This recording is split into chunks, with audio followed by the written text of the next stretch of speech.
성 세실리아 또는 음악의 힘 하인리히 폰 클라이스트 1810년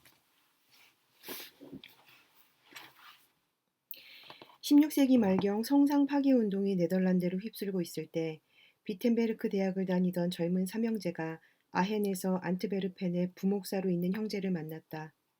그들은 그곳에서 그들 모두 잘 알지 못하는 나이든 숙부가 남긴 유산을 받으려고 했는데 찾아갈 만한 사람이 아무도 없었기 때문에 여관에 들었다. 며칠 동안 그들은 부목사로부터 네덜란드에서 있었던 기묘한 일에 대한 이야기를 들으면서 보냈는데 마침 그 도시의 성문 앞에 있던 성 세실리아 수녀원의 수녀들이 성체 추기를 성대하게 거행하게 되었다. 이들 네 형제는 젊은 혈기와 네덜란드의 선례에 자극을 받아 아헨시에도 성상 파괴라는 볼거리를 제공하자고 결정했다. 이미 그런 일을 여러 번 주모했던 부목사는 전날 저녁 새로운 교리에 빠져있는 몇 명의 젊은이들, 즉 상인의 아들들과 학생들을 모아 여관에서 식사를 하고 와인을 마시면서 교황을 저주하는 것으로 밤을 보냈다. 태양이 시 첨탑의 요철 모양 성벽 위로 떠오르자 그들은 그 방자한 일을 시작하기 위해 도끼와 온갖 파괴 도구를 챙겼다. 그들은 기쁨에 들뜬 채 성서 이야기가 그려진 창문을 깨는 것을 시작 신호로 하자고 약속했다. 그리고 민중에게서도 분명 커다란 호응이 있을 것으로 믿고 모든 것을 남김없이 파괴하기로 결심하고 종이 울리는 시간에 대성당으로 들어갔다. 동이틀 무렵 이미 원장 수녀는 지인을 통해 수녀원이 위험에 처했다는 것을 알게 되었고 여러 번 전령을 보내 그 도시의 지휘권을 맡은 황제의 장교에게 수녀원을 보호해줄 호위병들을 보내달라고 청했지만 아무런 소용이 없었다. 장교 자신도 교황의 반감을 갖고 있고 새로운 교리를 몰래 지지하는 사람이어서 원장 수녀가 유령을 본 것이며 수녀원에는 어떤 위험의 그림자도 없다고 능숙하게 핑계를 대면서 호위병 세우기를 거부했다. 그러는 사이 축제를 시작할 시간이 되었다. 수녀들은 두려움 속에서 기도를 올리며 다가올 일을 불안하게 기다리면서 미사를 준비하던 참이었다. 나이든 70세의 수녀원 집사만이 무장한 하인 몇몇과 성당 입구에 서서 그들을 보호할 뿐이었다. 잘 알려져 있듯이 수녀원에서는 수녀들이 모든 종류의 악기를 연습해 음악을 직접 연주했다. 때로는 아마 이 비밀스러운 예술의 여성적인 성격 때문인지 남성으로만 된 오케스트라에서는 찾아볼 수 없는 섬세함과 오성, 감성이 함께 연주되었다. 그런데 오케스트라의 음악을 지휘하는 악장 안토니아 수녀가 며칠 전부터 발진티푸스를 심하게 앓고 있어서 상황이 매우 난처하게 되었다. 이미 외투로 몸을 감싼 채 성당의 기둥 아래에 모습을 드러낸 네 명의 불경스러운 형제는 그렇다 치더라도 어떻게 순조롭게 연주를 진행할지 수녀원은 몹시 당황해하고 있었다. 전날 저녁 원장 수녀는 잘 알려지지 않은 작곡가의 아주 오래된 작품인 이탈리아 미사곡을 연주하라고 명했다. 이 미사곡이 가진 성스러움과 장엄함 때문에 악단은 이 곡을 이미 여러 번 연주하여 그때마다 대단한 성공을 거둔 바 있었다. 원장 수녀는 몇 번이나 자신의 뜻을 고집하면서 다시 한번 안토니아의 안부를 묻기 위해 수녀 하나를 내려보냈다. 그러나 이 일을 맡은 수녀는 안토니아 수녀가 완전히 의식을 잃은 채 누워 있으며 따라서 그녀가 그 음악을 지휘한다는 건 생각할 수 없다는 소식을 가지고 돌아왔다. 그 사이에 신분과 연령이 다양한 100여 명의 무례한이 도끼와 쇠막대기로 무장한 채 대성당 안으로 모여들었고 이미 험악한 일이 일어나고 있었다. 사람들은 정문에 서 있던 몇 명의 하인들을 무례하게 놀려댔고 신성한 미사를 위해 간간히 보이는 수녀들에게 건방지고 파렴치한 말들을 내뱉었다. 그러나 원장 수녀는 흔들리지 않고 하느님의 높은 영광을 위해 정해진 행사는 거행되어야 한다고 고집했다. 원장 수녀는 수녀원 집사에게 미사와 대성당에서 거행될 장엄한 예배를 목숨을 걸고 지킬 의무가 있음을 상기시켰다. 그리고 막 종이 울렸기 때문에 원장은 덜덜 떨면서 자신을 에워싸고 있는 수녀들에게 어떤 것이든 비중이 있건 상관없이 미사곡을 골라 연주를 시작하라고 명령했다.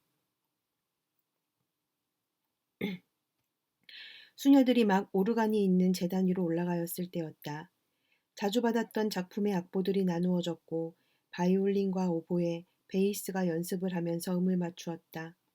그때 안토니아 수녀가 갑자기 생기 있고 건강하게 약간은 창백한 얼굴로 계단에 나타났다. 그는 원장 수녀가 연주하려고 급하게 고집한 오래된 이탈리아 미사곡의 악보를 팔 아래에 끼고 있었다. 수녀들이 놀라면서 어디에서 오는 것입니까? 어떻게 그렇게 갑작스럽게 회복이 되었는지요? 라고 물었고 그녀는 대답했다. 아무려면 어때요, 친구들, 아무려면. 그녀는 가져온 악보를 나누어주고 감격해서 얼굴이 달아오르면서 그 훌륭한 작품의 지휘를 맡기 위해 오르간에 앉았다. 곧 경건한 여인들의 마음속에는 경이로운 천상의 위로가 느껴졌다. 수녀들은 재빨리 그들의 악기와 함께 악보 앞에 섰다. 그들은 영혼을 날개를 단 듯이 천상의 울림으로 이끌기 위해 긴장감이 더해졌다. 최고도로 장엄하게, 음악적으로 화려하게 오라토리오가 연주되었다. 연주가 진행되는 동안 홀과 벤치에는 숨소리도 나지 않았다. 특히 살베레기나와 더 나아가 글로리아 인 엑스셀지스 부분에서는 성당 안에는 쥐 죽은 듯이 조용했다. 하느님의 저주를 받은 네 명의 형제들과 그들의 추종자들이 있었는데도 그들은 바닥에 먼지조차 날려버리지 못했다. 그 수녀원은 그대로 30년 전쟁 말까지 존속되었고 그 무렵 체결된 베스트팔렘 평화조약에 따라 곧 국가에 귀속되었다.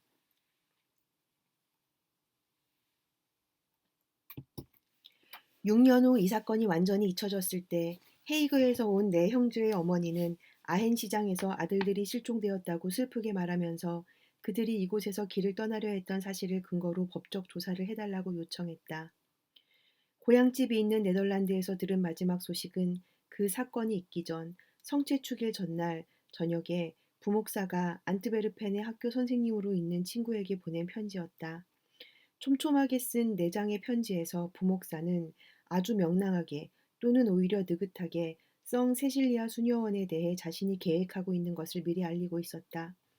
어머니는 그에 대해서는 더 자세히 말하려 하지 않았다. 이 가련한 여인은 자신이 찾아낸 여러 사람들에게서 소식을 들으려고 노력했고 사람들은 마침내 그 시기가 대충 들어맞는 그 해부터 지금까지 국적과 출신지를 알 수 없는 네 명의 젊은이가 빈민고호를 위해 황제가 최근에 세운 시립정신병원에 있다는 것을 기억해냈다. 그러나 이들이 종교적인 사상의 혼란으로 인해 병이 났고 재판관이 어렴풋하게 들은 바에 따르면 그들의 모습은 매우 슬프고 우울했다는 것이다. 그 사람들이 카톨릭 신자였다는 것은 거의 확실했고 이는 어머니가 잘 알고 있는 아들들의 기질과는 전혀 맞아떨어지지 않았기에 어머니는 이 말을 믿을 수가 없었다. 어머니는 사람들이 설명한 여러 특징에 당황해서 어느 날 법원 정리를 동행하고 정신병원으로 가서 관리들에게 그들이 보호하고 있는 네 명의 정신 나간 불쌍한 남자들을 볼 수 있게 들여보내달라고 부탁했다. 그러나 그 문으로 들어오는 그들을 첫눈에 알아본 그 가련한 여인의 놀라움을 누가 표현할 수 있겠는가. 그들은 길고 검은 수도복을 입고 십자가가 서 있는 탁자 주위에 앉아서 말없이 두 손을 펴고 탁자에 팔을 괴고 기도를 하려는 듯 보였다. 힘을 잃고 의자 위에 쓰러진 여인은 그들이 무엇을 하는 것인지 물었고 이에 관리인들이 대답했다. 이들은 단지 신성한 나라의 영광에 사로잡혀 있을 뿐입니다. 그들의 말을 빌리자면 저들은 다른 사람보다 영광의 나라를 더 잘 알고 있다고 믿고 있답니다. 그리고 자신들이 전지전능한 하느님의 진정한 아들이라고 말한답니다. 그들은 덧붙였다. 젊은이들은 6년 전부터 이런 영적인 생활을 하고 있습니다. 그들은 조금만 자고 많이 먹지도 않습니다. 그들의 입술에서는 거의 아무런 소리도 나오지 않고 단지 자정에만 한 번 자리에서 일어날 뿐이지요. 그리고는 건물이 창이 흔들릴 정도로 크게 하느님께 영광을 노래합니다. 관리인들은 젊은이들이 육체적으로는 완전히 건강하다고 보증하면서 말을 맺었다. 매우 심각하고 장엄하기는 하지만 그들에게는 심지어 어떤 명랑함이 있음을 부인하지 못할 것입니다. 그들이 미친 것이라는 진단을 받았을 때 그들은 동정을 하면서 어깨를 으쓱했고 이미 여러 번 이렇게 말하더군요. 만약 우리가 누구인지를 선량한 아인 씨가 안다면 신은 하던 일을 그만두고 곧 하느님께 영광을 부르기 위해 하느님의 십자가 주위에 무릎을 꿇을 것이다. 라고요.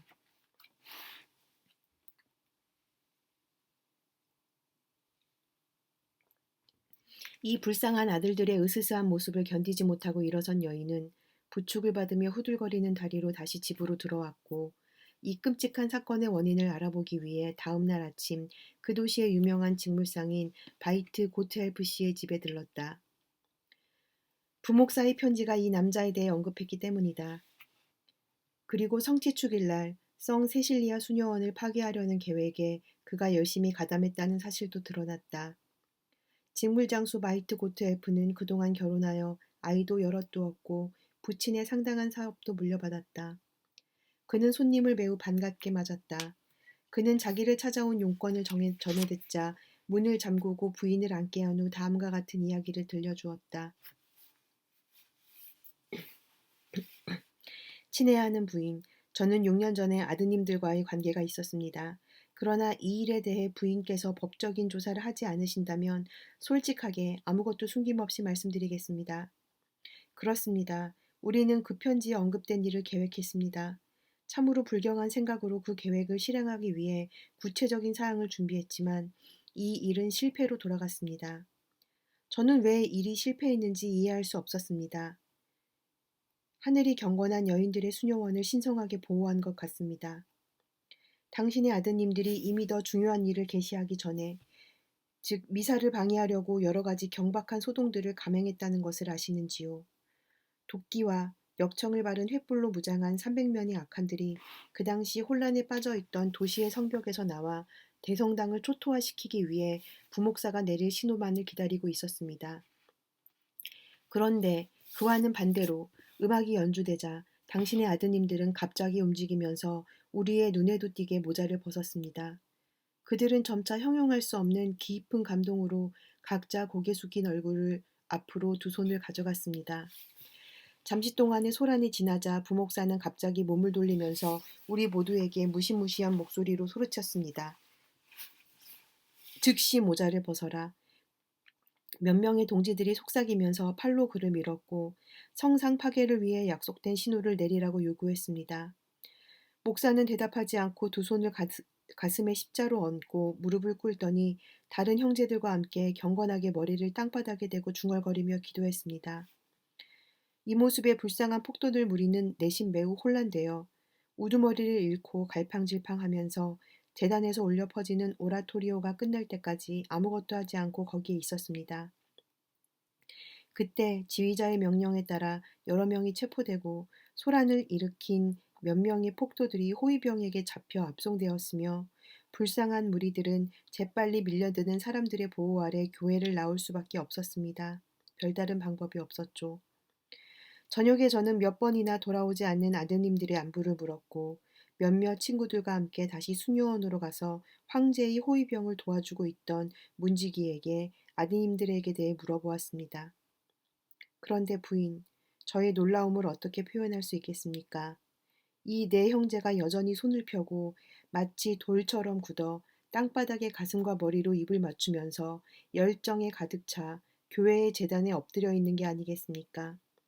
그때 지나가던 수녀원의 집사도 그들의 외투를 잡고 팔을 흔들면서 이미 어두워졌고 아무도 없으니 대성당을 떠나라고 재촉했습니다.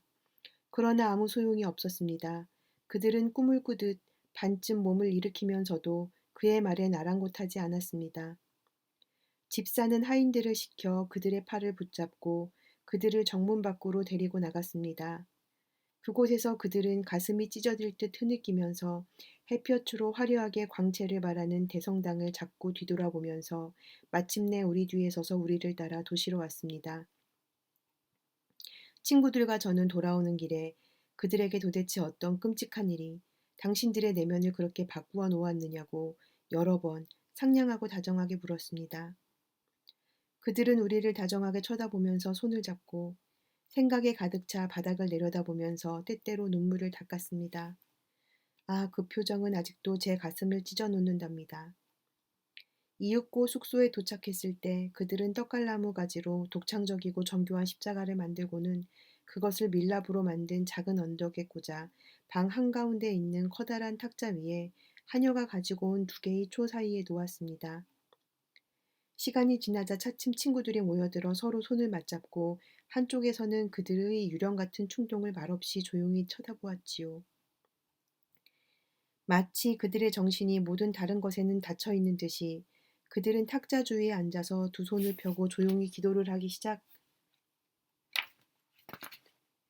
시작했습니다.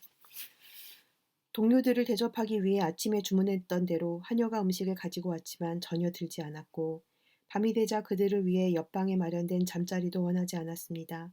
피곤해 보였는데도 말입니다.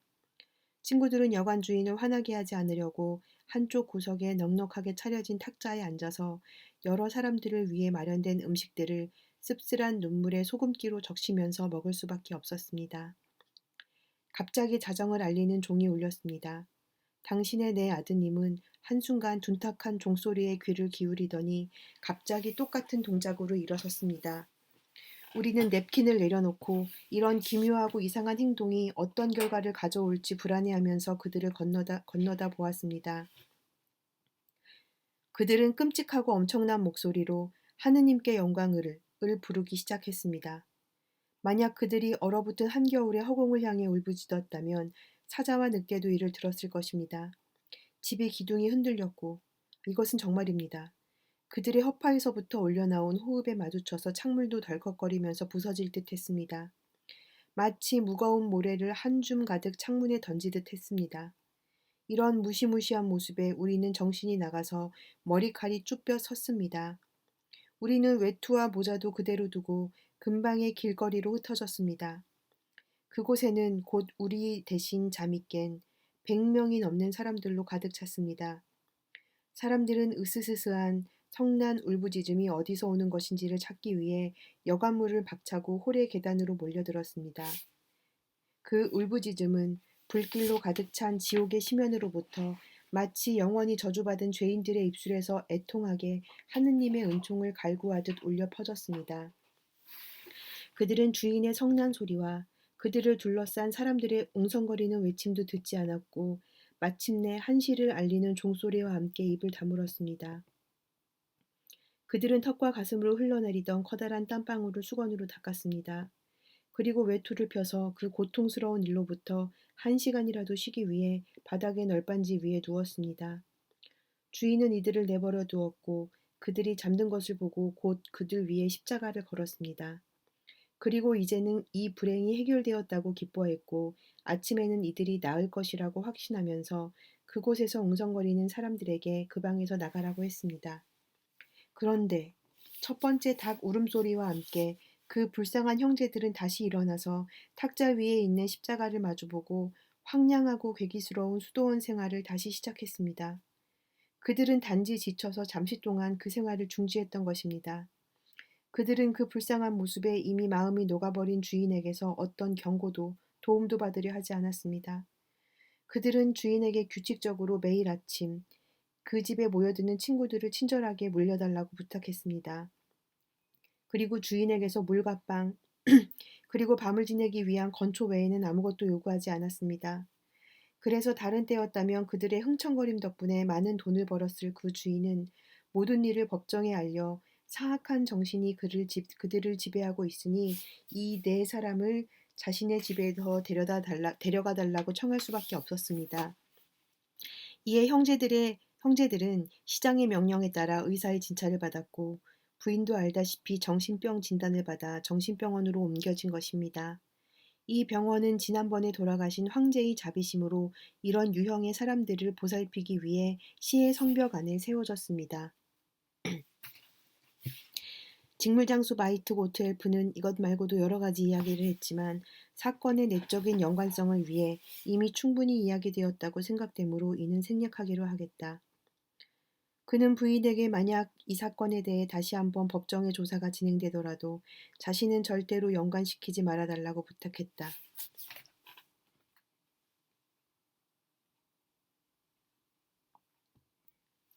이 이야기에 심한 충격을 받은 부인은 사흘 후 날씨가 좋아 산책을 나섰다가 신이 보이지 않는 번개를 통해 자기 아들들을 파멸시킨 그 무시무시한 장소를 직접 보려고 친구의 팔에 기대어 수녀원으로 향했다. 대성당은 마침 공사 중이어서 입구가 판자로 막혀 있었다. 그들은 널빤지를 힘들게 들어올려 안을 들여다보았지만 화려하게 피어있는 장미 말고는 아무것도 볼 수 없었다. 일꾼 수백 명이 날씬하고 촘촘하게 짜맞춘 비계 위에서 즐겁게 노래를 부르면서 현재의 탑을 약 3분의 1 이상 높이느라 열심이었다. 지금까지 석판으로 덮여있던 탑의 지붕과 요철 모양의 벽은 햇볕에 번쩍이는 밝은 동판으로 튼튼하게 바뀌어 가고 있었다.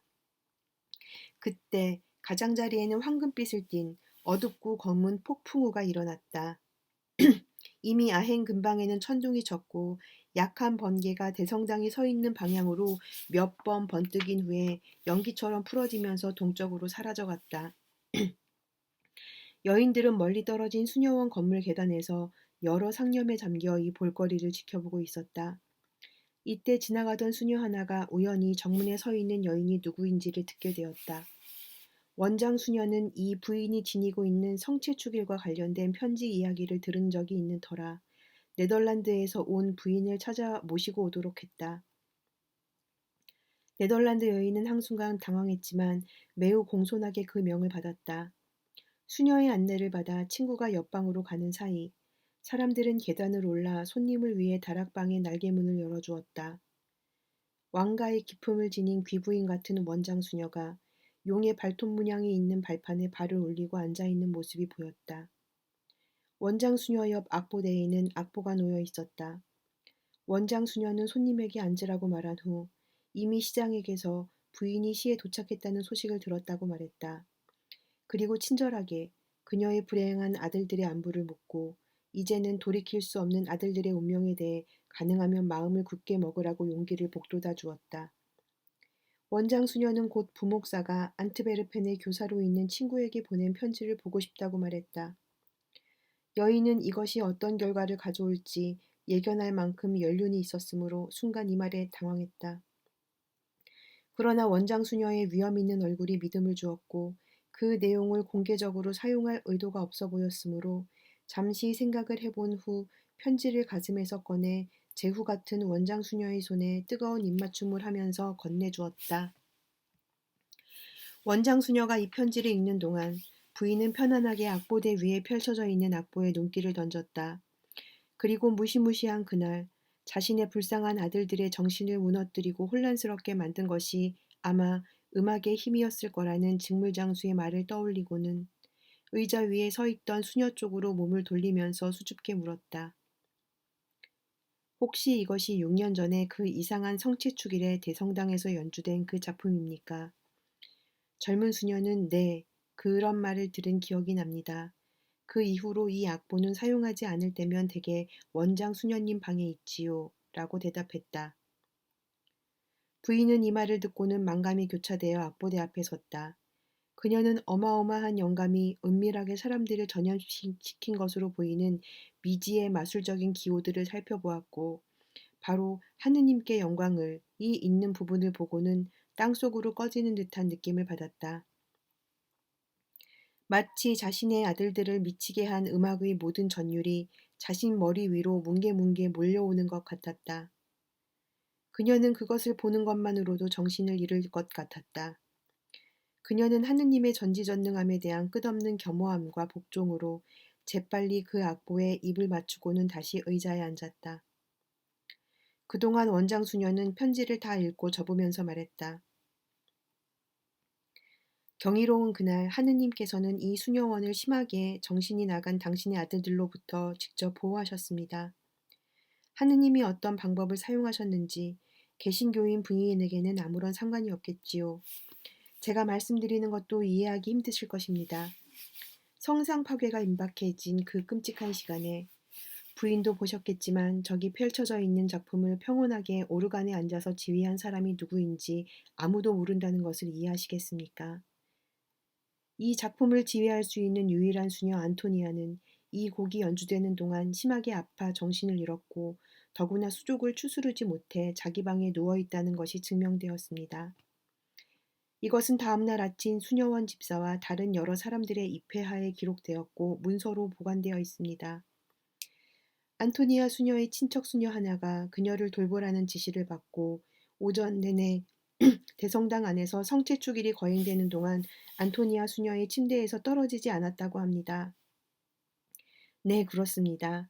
상황이 허락하여 안토니아 수녀가 완전히 의식을 잃었던 그날이 다시 온다면 그전에는 그다지 심각해 보이지 않았던 신경열 환자가 그날 밤에 바로 죽지만 않았다면 안토니아 수녀도 그렇게 기묘하고 오묘한 방법으로 오르간 발코니에 나타난 사람이 본인이 아니라는 사실을 스스로 확인하고 증명해 주었을 것입니다. 트리어의 주교도 이 일을 보고받고 성 세실리아가 같은 시간에 이렇게 무섭고 장엄한 기적을 일으켰다는 것만이 이 일을 설명한다고 모두에게 선언했습니다. 그리고 교황에게서도 마찬가지로 이를 확정하는 서신을 받았습니다. 원장 수녀는 이렇게 말하고는 자신이 이미 알고 있던 사건의 단지 더 자세한 정보를 얻으려고 편지의 내용을 공개하는 일은 없을 거라고 약속하면서 편지를 다시 부인에게 돌려주었다. 그리고 부인에게 아들들이 회복될 가능성이 있는지, 자신이 이를 위해 돈이나 다른 것으로 도움이 될 수 있는지를 물었다. 부인은 울면서 원장 수녀의 외투에 입을 맞추고는 그럴 필요는 없다고 정중히 거절했다. 원장 수녀는 부인에게 다정하게 손을 건넸고 그녀를 물러가게 했다. 이것으로 이 전설은 끝을 맺는다. 부인은 자신의 존재가 아헨에서는 아무런 소용이 없었으므로 불쌍한 아들들이 잘 지낼 수 있도록 적은 재산이 남아 법원에 기탁하고는 헤이그로 돌아갔다. 1년 후 그녀는 그 사건에 매우 감화되어 카톨릭으로 전향했다. 아들들은 노년까지 살다가 그들의 습관대로 하느님께 영광을 한번 다시 부르고 난 후 만족스럽게 죽었다.